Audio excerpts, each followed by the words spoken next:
Merci beaucoup, Katia Gilder, pour cette chronique. Voyons ensemble le sommaire de la suite de Politique Matin. À 9 heures, l'invité de la matinale, c'est Emmanuel Morel, député européen socialiste et animateur du courant Maintenant la gauche. Pourquoi s'oppose-t-il aussi farouchement à la loi El Khomri sur la réforme du Code du travail?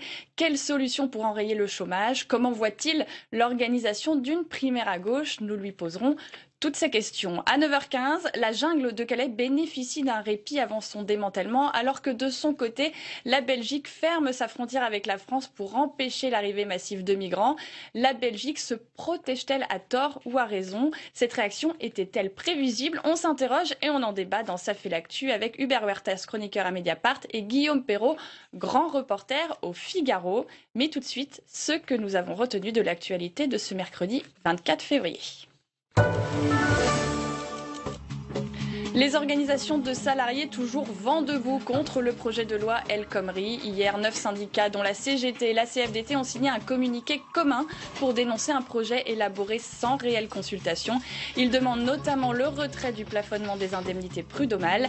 La contestation à gauche ne faiblit pas. Plus de 400 000 personnes ont signé la pétition contre ce texte qui se fixe pour objectif de faire baisser le chômage. Et justement, ce soir, Pôle emploi publie les premiers chiffres du chômage de l'année 2016. Des chiffres qui seront scrutés de près par l'exécutif, François Hollande ayant conditionné sa candidature en 2017 à l'inversion de la courbe du chômage.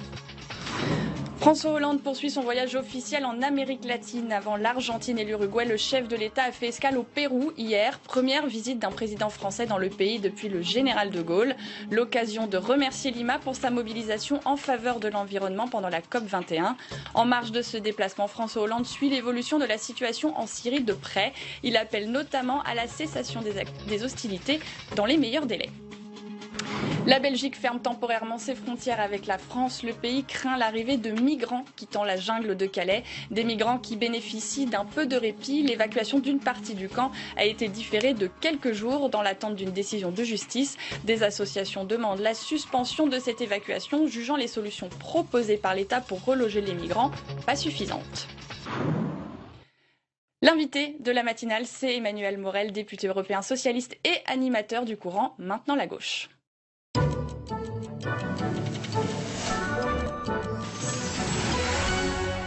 Bonjour Emmanuel Morel. Bonjour. Merci d'être avec nous sur ce plateau. Alors la loi El Khomri n'en finit pas de crisper la gauche et les syndicats de salariés. 9 d'entre eux étaient réunis hier au siège de la CGT à Montreuil pour décider d'une action commune à mener contre cette loi jugée trop favorable au patronat. Olivier Boulinck et Alix Pichon étaient sur place. La réforme El Khomri, eux n'en veulent pas, ou du moins pas en l'état. 9 syndicats se sont réunis hier au siège de la CGT à Montreuil. Le but, mettre de côté les points de désaccord pour influer sur le texte porté par la ministre du Travail avant qu'il ne soit présenté en Conseil des ministres le 9 mars. On a convenu qu'en l'absence de concertation suffisante, il fallait qu'on demande ensemble l'ouverture d'une réelle concertation et qu'on fasse ensemble un certain nombre de contre-propositions sur des sujets qui nous paraissent majeurs. Nous allons peser en travaillant ensemble sur l'analyse du texte et sur les contre-propositions à faire ensemble. Résultat, un communiqué réclamant le retrait de la barémisation des indemnités prud'homales dues à des licenciements abusifs. Seule Force ouvrière n'a pas signé le texte. Autre point de consensus, la critique de la méthode utilisée par le gouvernement. Il n'y a pas eu du tout de concertation. Et c'est là vraiment où il y a un scandale. Il n'y a pas eu du tout de concertation sur ces projets de loi. Vous l'avez bien vu, on a découvert des avant-projets de loi, on a été vaguement consulté au moment avant même le fait de rendre public cette loi, mais 2 jours avant. Et on a découvert des mesures qui ne nous avaient pas été présentées 2 jours plus tard. Aucune décision sur la nature d'une riposte n'a été adoptée. FO et la CGT pourraient de leur côté envisager des journées d'action. On considérait avant le projet de loi El Khomri qu'une mobilisation fin mars était nécessaire et indispensable. Et on considère qu'effectivement que le projet de loi El Khomri qui donne de la liberté aux entreprises mais insécurise les salariés, pour le faire simple, renforce cette nécessité d'une mobilisation fin mars. Quoi qu'il en soit, les organisations syndicales veulent continuer de travailler ensemble. Une situation exceptionnelle qui témoigne selon elles de la gravité de la situation. Cela fait 3 ans qu'une réunion intersyndicale n'avait pas eu lieu. Un prochain rendez-vous est déjà fixé le 3 mars, une nouvelle concertation qui réunira les participants déjà présents hier. auquel il faudra peut-être ajouter la CFTC. Le syndicat chrétien a jusqu'à présent insisté sur les points positifs de la réforme, mais il sera lui aussi invité. Emmanuel Morel, vous avez lancé l'appel pas en notre nom. Nous n'avons pas été élus pour ça, dites-vous. Ça, c'est le texte, la loi El Khomri. Ce projet de loi, c'est le texte de trop pour vous? Oui, et il intervient en plus après une période politique qui était troublante pour les gens de gauche. Le débat sur la déchéance de nationalité, il y a quand même 120 députés socialistes qui ont voté contre le texte du gouvernement, ça montrait qu'il y avait quand même un certain émoi. La position de Manuel Valls sur les réfugiés, où il va carrément en Allemagne pour dire nous, on veut pas de réfugiés. Quand même un peu surprenant là aussi pour un homme de gauche. Les propos qu'il a tenus sur le fait qu'il y avait désormais deux gauches irréconciliables en France, qu'on pouvait plus travailler avec les Verts, les communistes, à rebours de toute notre histoire. Et puis là, ce projet qui arrive de façon surprenante, les syndicats l'ont bien dit, hein, on passe notre temps à dire faut du dialogue social dans ce pays, sans même pas consulter. Et puis sur le fond, quand on regarde les mesures qui sont préconisées, on se dit mais décidément, le gouvernement a une mémoire de poisson rouge, parce que tous les éléments qu'il y a dans le texte aujourd'hui, c'est précisément ce contre quoi nous, socialistes, on se battait comme des chiens contre la droite il y a moins de 5 ans. C'est la goutte d'eau qui fait déborder le vase, ce projet de loi. Le vase, je crois que ça fait longtemps qu'il est plein, là. Le problème, c'est qu'il y a un émoi considérable, pas seulement d'ailleurs chez les socialistes ou dans la gauche de la gauche, comme on dit, mais chez les gens qui nous ont fait confiance, qui ont voté pour nous, et qui se disent mais qu'est-ce qui arrive? C'est la dernière année du quinquennat, et on trouve rien de mieux, alors que la priorité, c'est la lutte contre le chômage, de mettre des mesures qui vont précariser la vie des salariés et qui ne règlent pas le problème du chômage de masse. C'est révélateur, cette pétition de 400 000 personnes. C'est quand même spectaculaire, hein, franchement, en 48 heures, qu'il y ait autant de gens qui aient signé ce texte, ça montre bien qu'il y a un émoi, il y a une colère, il y a une envie de se mobiliser contre un texte qui, je le répète, non seulement ne réglera rien d'un point de vue économique, mais qui est socialement dangereux et politiquement désastreux. Donc c'est normal que les gens se révoltent, soient en colère et le disent au gouvernement. Il y a 3,6 millions de demandeurs d'emploi quand même sans activité. Il faut quand même réformer, faire quelque chose, que ces gens puissent retrouver un travail. Oui, mais la réforme, ça dépend ce qu'on met dedans. Hein. Parce que tout le monde dit réformer, réformer. Je vois Manuel Valls passe son temps, dit je vais continuer à réformer. Oui, mais à réformer dans quel sens? Et pour faire quoi? Quand François Mitterrand a fait la retraite à 60 ans ou la 5e semaine de congé payé, c'est de la réforme. Mais ça allait dans le sens du progrès social. Quand Lionel Jospin a fait les 35 heures, ou la CMU, c'est de la réforme. Mais ça va dans le sens du progrès social. Donc, les gens, quand ils votent pour la gauche, ils s'attendent à ce que leurs conditions de vie s'améliorent, que leur salaire s'améliore, que leurs conditions au travail s'améliorent. Or là, c'est précisément le contraire. Quand même, si on regarde l'avant-projet de loi El Khomri, on propose la possibilité d'augmenter le temps de travail, la possibilité de baisser les salaires, faciliter les licenciements économiques, renverser la hiérarchie des normes, puisque désormais les accords d'entreprise vont primer sur les accords de branche ou même sur le niveau national. Franchement, c'est pas possible. Il y a des mesures en faveur des salariés quand même. Vous avez vu, c'est ce que disait, je crois que c'est Bruno Le Maire hier, qui disait, en gros, la droite en a rêvé, la gauche le fait. Je suis pas sûr que ça soit la meilleure solution pour nous. Il y a des mesures quand même catégorisées à gauche, estampillées de gauche. Par exemple, le compte personnel d'activité, c'est une avancée pour les salariés qui pourront gérer leur formation. De toute façon, c'est pas des mesures étiquetées à gauche ou à droite, c'est pas le problème. C'est est-ce que c'est bon ou pas pour l'emploi et pour les salariés. Le compte personnel d'activité, c'est une belle idée. Pour l'instant, la mise en œuvre, elle est quand même assez hypothétique. En gros, c'est une sorte de carte vitale avec les droits, notamment les droits à la formation pour les demandeurs d'emploi. Mais on est loin du compte. La vraie question, en réalité, c'est comment on relance l'activité. Comment on relance l'activité économique. Et aussi le diagnostic qu'on fait sur le chômage de masse. Moi, je pense, quand on rencontre des chefs d'entreprise, bien sûr, ils nous parlent des cotisations sociales qu'ils estiment trop élevées ou les impôts. Mais ça, tous les Français, ils trouvent qu'ils payent trop d'impôts. Le gouvernement a trop entendu écouter les patrons par rapport aux salariés. C'est ce que dit Philippe Martinez à la CGT, que le gouvernement devrait écouter les salariés. Que les patrons, et ils n'écoutent pas tous les patrons. Ils écoutent les patrons qui sont dans le MEDEF ou ceux du CAC 40. Ils n'écoutent pas les chefs d'entreprise de PME ou les artisans qui disent, moi, mon problème, c'est aussi un problème de carnet de commandes. Et pour relancer le carnet de commandes, il faut que l'État investisse dans le public, dans le privé, que la consommation reparte. Donc il faut que les salaires soient à un bon niveau. C'est pas le cas aujourd'hui puisque les salaires stagnent. Voilà, c'est plutôt ça. Et puis il faut miser sur l'innovation.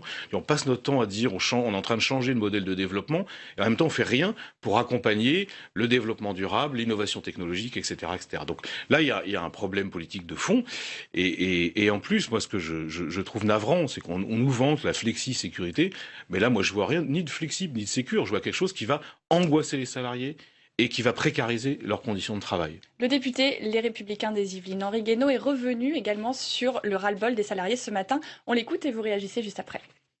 Une erreur de plus dans la préparation de cette loi, qui aurait dû être une réussite, c'est de la... Et on arrête cette espèce de fuite en avant folle qui consiste tous les jours à choisir une catégorie comme bouc émissaire, en coalisant tous les autres contre elle, tous les jours. Et on tourne catégorie bouc émissaire par bouc émissaire. Alors un jour, ce sont les fonctionnaires.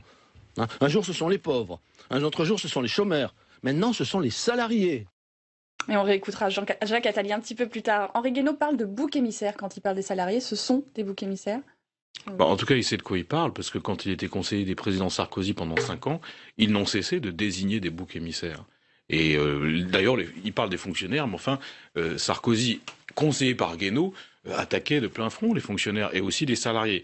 Ce qui est vrai, en tout cas, c'est qu'aujourd'hui, les gens qui nous ont fait confiance en 2012 et qui attendaient de nous de la protection, de la sécurité, une amélioration de leurs conditions de vie, sont déçus. Et pour pas les décevoir, c'est simple. D'abord, il faut retirer ce texte. Manuel Valls dit qu'il ira jusqu'au bout, lui. Oui, mais il passe son temps à dire qu'il va jusqu'au bout. Mais enfin, à un moment, il peut aller jusqu'au bout s'il y va tout seul. S'il se retourne, s'il n'y a plus personne, franchement, ça sert à rien. Donc moi, ce que je lui conseille, compte tenu de l'émoi et puis de l'envie de réformer vraiment, c'est de retirer ce texte et de parler des questions qui intéressent les gens. Comment on relance l'activité, comment on crée des richesses dans ce pays, comment on les redistribue. Il faut que les députés rejettent ce texte en masse. Ah, moi, je pense même qu'il faut que le gouvernement le retire. C'est-à-dire que on passe à autre chose. Ou alors... Mais le problème, c'est que c'est la dernière année du quinquennat qu'il associe vraiment les gens, qu'il associe les syndicats de salariés. Ils sont les premiers à dire qu'ils sont comme nous, ils apprennent ce qu'il y a dans le texte au moment où il est présenté, qu'ils parlent avec des associations, qu'ils parlent avec des gens, bref, qu'ils soient dans la concertation. C'est quand même il peut y avoir des concessions accordées pendant le débat parlementaire.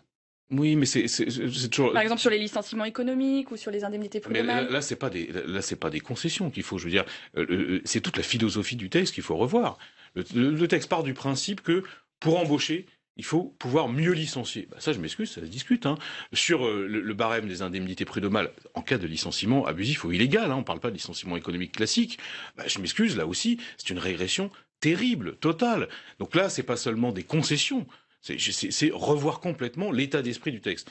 Si le gouvernement n'y est pas prêt, à mon avis, on va au-devant d'une crise politique, pas seulement à gauche, mais une crise politique dans le pays, peut-être même aussi de la contestation sociale forte. On n'a pas besoin de ça. On n'a pas besoin de ça dans le pays aujourd'hui. Jacques Attali juge, lui, que ce texte aurait dû être présenté à un autre moment. On l'écoute. Une erreur de plus dans la préparation de cette loi, qui aurait dû être une réussite, c'est de la présenter en janvier ou en février et de créer les conditions pour qu'il y ait des manifestations au printemps. Une loi habile, elle n'est pas présentée juste avant le printemps. Elle est présentée à un moment où les manifestations étudiantes sont moins faciles. Je dis ça de façon presque ironique, parce que c'est évidemment pas l'essentiel. Mais là, on a tout faux dans la problématique de préparation de la loi, qui aurait dû être remontée bien avant, au moment du début de ce mandat présidentiel. Parce qu'elle est fondamentale. Il est fondamental de créer les conditions d'un travail plus fluide, plus mobile. Emmanuel Morel, ce texte est présenté au mauvais moment, mauvais timing. Non, mais ça, c'est une lecture un peu cynique. C'est-à-dire, il faut proposer un texte à l'été, comme ça personne se mobilise parce que tout le monde est en vacances. C'est pas comme ça qu'on réforme le pays. Ce qui est vrai, en tout cas, c'est que ce qui est curieux, d'ailleurs, dans l'argumentaire du gouvernement, il passe son temps à parler de réformes structurelles, mais les grandes réformes structurelles qu'on attendait, par exemple la réforme fiscale, ça se fait en début de mandat. On aurait dû faire tout de suite. En début de mandat, ce qu'on a fait de bien, c'est le mariage pour tous. Mais vous voyez qu'il y a quand même un problème pour un homme de gauche ou une femme de gauche. On commence le quinquennat par le mariage pour tous, et on veut le finir avec la déchéance pour tous et la fin des 35 heures. C'est pas sérieux. Et puis c'est pas ça que les gens attendent de nous. Un autre sujet qui préoccupe la gauche aujourd'hui, c'est l'organisation d'une primaire pour l'élection de 2017. Jean-Christophe Cambadélis a validé la tenue de cette primaire en décembre ou en janvier. C'est un soulagement pour vous ? C'est pas une question de soulagement. De toute façon, Jean-Christophe Cambadélis est premier secrétaire du Parti Socialiste, et dans les statuts du Parti Socialiste, il y a l'idée selon laquelle notre candidat à la présidentielle est choisi par des primaires. De toute façon, il n'a pas le choix. D'ailleurs, François Hollande lui-même, pendant la campagne présidentielle de 2012, avait dit « Même si je suis le président, je m'appliquerai ces statuts à moi-même et je concourrai à l'occasion d'une primaire. » Il n'en a plus très envie au jour d'aujourd'hui. Il n'en a pas très envie, ça c'est sûr. Mais en même temps, je vais vous dire, compte tenu, y compris de son rapport à l'opinion aujourd'hui, qui est quand même problématique, le mieux serait pour lui de vérifier devant les électeurs de gauche qui sont d'accord pour qu'ils repartent. Et puis en plus, je vais vous dire, quand on voit le caractère complètement bloquant de la Ve République, des institutions qui sont complètement à bout de souffle. Et de ce point de vue-là, il y a certains leaders de droite qui disent un peu la même chose. C'est cette pratique du pouvoir qui n'a pas beaucoup changé entre Sarkozy et Hollande, ultra personnalisée. On le voit d'ailleurs sur un certain nombre de projets de loi. Moi, je pense qu'on a besoin d'une respiration démocratique. Et cette respiration démocratique, elle est permise par la primaire, parce qu'on va parler des projets, parce qu'on va parler des plateformes programmatiques et qu'on va choisir aussi les hommes et les femmes qui l'incarnent. Donc moi je suis pour, je pense que la majorité des socialistes est pour et je pense surtout que nos électeurs y sont favorables et c'est tant mieux. Vous pourriez être candidat à cette primaire ? Vous êtes co-animateur du courant. Non mais moi, vous savez, je suis pas atteint par le crétinisme présidentiel. Et je vois quand ça se passe à droite, tout le monde s'imagine un destin de président parce que il y a cette espèce de mythologie, la rencontre d'un peuple avec un homme, tout ça. Moi, moi, ce qui m'intéresse, c'est servir au mieux les intérêts de mon pays, là où je suis. Vous pourriez être candidat pour porter vos idées. Non, mais, vous savez, j'ai déjà beaucoup à pas faire en tant que député européen, parce qu'on n'en a pas parlé, mais on en parle quelquefois ici sur ce plateau. Quand on voit toutes les crises qui touchent l'Union européenne, crise des réfugiés, crise de l'euro, la menace du Brexit, l'extrême droite qui progresse en Europe de l'Est, il y a quand même beaucoup de choses à faire, donc je suis bien là où je suis. Mais en revanche, j'espère qu'on aura plusieurs candidats socialistes et qui pourront proposer des projets importants pour la France. Vous pourriez soutenir un candidat tel par exemple Arnaud Montebourg ou Benoît Hamon s'il se présentait ? Qui pour représenter l'aile gauche du PS ? Ben, c'est pas pour représenter l'aile gauche, c'est pour représenter un projet qui soit authentiquement républicain, avec une vraie réflexion sur la redistribution des richesses, une vraie politique industrielle digne de ce nom, la réforme des institutions européennes, c'est ça qui m'intéresse, moi. Et comment on fait pour changer ce pays en profondeur. Il y a un conseil national du PS le 9 avril sur la primaire, vous en attendez quoi précisément ? Ah bah j'en attends qu'il clarifie, parce qu'en même temps Jean-Christophe Cambadélis se dit favorable à une primaire, mais il met tout le temps des conditions, il change d'avis sur le calendrier. Moi je pense qu'il faut qu'on soit clair, qu'on soit précis, qu'on soit transparent et que tout le monde aille dans le même sens. Alors je pense que c'est pas impossible, parce que le Parti socialiste a intérêt à ce qu'il y ait des primaires. Parce qu'il a intérêt, je vous disais, à ce moment de confrontation démocratique. Donc le Conseil national du 9 avril, ça doit pas être des faux semblants ou des espèces de déclarations hypocrites en mettant des préalables, des exclusions. Non, il faut que ça soit clair et transparent. Vous êtes député européen aussi, un sujet qui préoccupe l'Europe en ce moment, c'est les flux migratoires et notamment le sujet de Calais. La Belgique a fermé temporairement ses frontières par crainte d'un afflux de migrants en provenance de Calais après le démantèlement d'une partie du camp. Elle a tort de se prémunir ainsi. Mais surtout, ce qui est navrant, c'est que quand il s'agissait de faire passer des migrants de Belgique en France, ils ouvraient leurs frontières. Plus généralement, le problème, c'est pas les Belges ou les Britanniques, c'est le retour des égoïsmes nationaux face à une question qui, pour le coup, doit être traitée au moins au niveau européen, si ce n'est au niveau mondial. C'est-à-dire les réfugiés, les migrations, tout le monde sait que ça va concerner des dizaines de millions de personnes dans les années à venir. Si on en est à se dire « je me barricade chez moi pour pas avoir les problèmes » sans avoir une vision globale de la question, on va au-devant de graves déconvenues. Et c'est tout le problème au niveau européen aujourd'hui, sur l'histoire de Schengen par exemple. Regardez ce qu'on a dit aux Grecs. On dit, si vous ne réglez pas la question de vos frontières, eh bien on vous sort de l'espace Schengen. Mais quand vous voyez la Grèce, les difficultés financières auxquelles sont confrontés, la particularité géographique de ce pays avec des dizaines et des centaines d'îles, forcément que la solution est européenne. Et forcément qu'il faut mettre les moyens pour accueillir dignement les réfugiés, pour tarir aussi l'immigration, c'est-à-dire faire en sorte que les pays dont ils viennent retrouvent la paix, la sécurité, la prospérité. Tout ça, ça demande énormément de moyens, de temps et surtout de concertation. Concertation européenne à défaut d'être mondiale. Donc de ce point de vue-là, je pense qu'on ne peut pas jouer petit bras. Une dernière question très rapidement, Emmanuel Morel. Une tribune a été publiée sur le site Slate par une sympathisante socialiste, notamment sur la réforme du travail. Dans sa tribune intitulée « Vous êtes de gauche, prenez donc un Prozac ». Elle écrit notamment que être de gauche en France, à l'heure actuelle, c'est être malade, se sentir nauséeux, déprimé. Vous vous sentez dans cet état-là ? Parfois, c'est vrai que quand je vois ce que fait la gauche de gouvernement, en tout cas ce que font nos camarades au gouvernement et ce qu'on attendait d'eux, parfois il y a de quoi en effet, on va dire, peut-être pas être déprimé, mais être dans le désarroi. Mais en même temps, moi je pense que les choses on peut changer les choses, on peut mobiliser les gens, et c'est ce que j'essaye de faire, moi, à mon modeste niveau. Donc je suis pas sûr qu'il faille prendre du Prozac, mais faut avoir de l'énergie, de la volonté, et puis être tourné vers l'avenir. De ce point de vue-là, c'est mon cas. Merci Emmanuel Morel d'avoir été notre invité. La Belgique qui ferme ses frontières avec la France pour éviter